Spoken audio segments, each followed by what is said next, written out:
เพิ่นสิฮอดวันเกิดแฟนเขาเลยได้เขาเลยอยากได้เครื่องพาเขาไปเบิ่งได้ไหมเอ้าเพิ่นคือบ่ไปหานั่นอายอยู่ห้องการเฮาหั่นเด้แล้วก็เปิดร้านเสื้อผ้าผู้ชายเครื่องร้านเราก็มีแต่ตัวงามๆเลยไปเบิ่งบ่เขาสิพาไปไปพาเขาไปเบิ่งได้ไป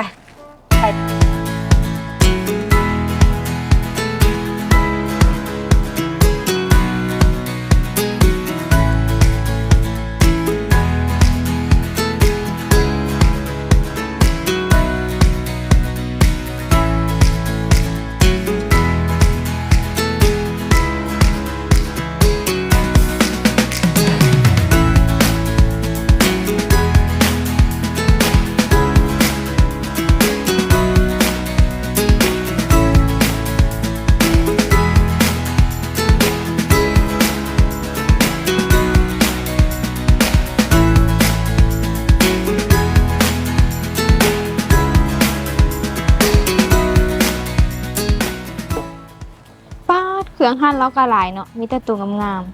แม่นมีแต่ตัวงามๆส่งก็งามเสื้ออยู่นี่ก็งามเลยนี่งาม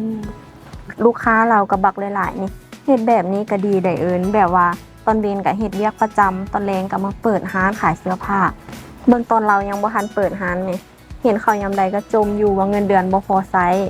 มาตอนนี้รถก็มีขี่เฮือนก็บักงามๆเพราะว่าเราขายเครื่องแม่นบ่กำไรก็เอาไปจุนเจือครอบครัวมาเงินเดือนก็เอามาพรพอตัวที่เราเอามาเฮ็ดนี่ก็เป็นทุนแท้เราเลยมีทุนเนาะก็เฮ็ดได้ตัวเฮาเราบ่มีทุนสิเปิดร้านแบบนี้ก็ต้องได้ใช้ทุนหลาย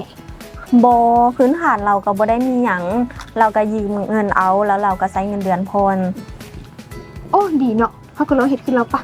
แต่ว่าเฮาบ่มีทุนได้เฮาก็ลองใช้สินเชื่อพนักงานซัพพลีคือเราตัวเฮาเฮ็ดเดือนเข้าประกันแม่นไป